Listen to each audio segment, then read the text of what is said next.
Il ne s'agit pas de cette chronique sur l'évolution des marchés de Noël, il ne s'agit pas d'une chronique sur la tentation universelle de s'emparer de Noël pour voler la vedette à celui dont on célèbre initialement la naissance et qui promet justement de... On va contredire Charlotte en appliquant la doctrine de Jésus qui veut qu'on paye à l'empereur ce qui est à l'empereur et à Dieu ce qui est à Dieu. Dans l'hémisphère nord de notre planète, partout c'est l'hiver, alors selon les latitudes, ça ne s'exprime pas de la même façon. Et en Judée, c'est la saison des pluies. Les températures baissent effectivement, ce qui est propice au déploiement de la végétation. Donc, lorsque les évangiles nous disent que dans cette même région, il y avait des bergers qui passaient la nuit dans les champs pour garder leurs troupeaux, cela paraît relativement cohérent, mais ça n'indique pas forcément le mois de décembre. Par contre, il y avait d'autres traditions beaucoup plus anciennes qui, elles, avaient lieu entre le 17 et le 23 décembre, c'était les Saturnales.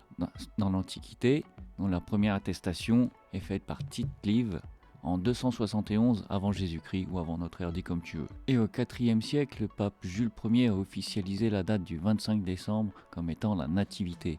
Au terme d'un jeu d'influence qui consiste à amalgamer les fêtes déjà existantes et populaires à cette conception de la nativité qui est la naissance du Christ à la renaissance de la nature par le solstice d'hiver où les jours recommencent à rallonger. Le polythéisme s'épuisant et les fêtes païennes se perdant, ne resta donc plus que Noël en cette période. Ne prenez pas ça pour une attaque, c'est ni bien ni mal, c'est juste un éclaircissement des faits. Par contre, là où j'aimerais bien vous entendre, et les croyants et les religieux dans les commentaires, c'est sur ce qu'est devenue cette fête de la nativité, la plus grosse fête mercantile de tout l'univers physique et métaphysique, alors que Jésus a chassé les marchands du temple. Alors il fit un fouet avec des cordes et les chassa tous hors du temple avec leurs moutons, leurs bœufs. Il jeta par terre l'argent des changeurs et renversa leur table. Et il dit aux vendeurs de pigeons: enlevez ceci d'ici, ne faites pas de la maison de mon père une maison de commerce.